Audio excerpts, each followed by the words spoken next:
ഇത് രാത്രി 11 മണിയായപ്പോൾ വീഡിയോ ആണ് കേട്ടോ. പിറ്റേ ദിവസത്തേക്കുള്ള പണികളൊക്കെ ചെയ്ത് വെക്കാന്ന് വെച്ചാൽ അടുക്കളയിൽ വന്നപ്പോഴാണ് ഇത് കണ്ടത് കേട്ടോ. ബിരിയാണി കിറ്റ് നമുക്ക് ഓണത്തിന് കിട്ടിയത്, അത് ഞാൻ റൈസ് വെച്ചു. ഇത് പിറ്റേ ദിവസം രാവിലെ ഞാൻ കടയിൽ പോയി നന്നാക്കിയ കൂർക്കെടുത്തു. ആ ശ്രീചേട്ടൻ വന്നിട്ട് എനിക്ക് പോർക്കിറച്ചി മേടിച്ചു തന്നു കേട്ടോ.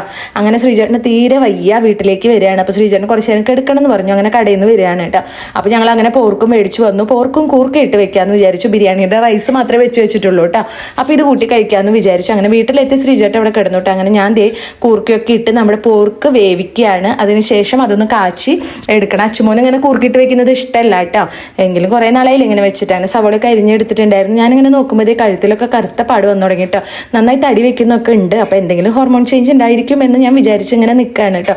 മുടിയൊക്കെ കൊഴിഞ്ഞു പോവാണ്, അതാണ് ഞാനിങ്ങനെ നോക്കുന്നത്. അപ്പോൾ ഡോക്ടർ എന്തായാലും കാണണം. അങ്ങനെ ഇതാ മല്ലിപ്പൊടി, മുളക് പൊടി, മഞ്ഞപ്പൊടിയൊക്കെ ഇട്ട് മൂത്ത് വന്നു. മസാലപ്പൊടിയൊക്കെ ചേർത്ത് അടിപൊളി പോർക്കും കൂർക്കയും ഇവിടെ റെഡിയായി വന്നിട്ടുണ്ട് കേട്ടോ. അങ്ങനെ ഞാൻ നമ്മുടെ ബിരിയാണി റൈസും മുട്ട പുഴുങ്ങിയതും സർലസും പോർക്കും കൂർക്കയും ഒക്കെ കൂടി എടുത്ത് അങ്ങോട്ട് കഴിച്ചു.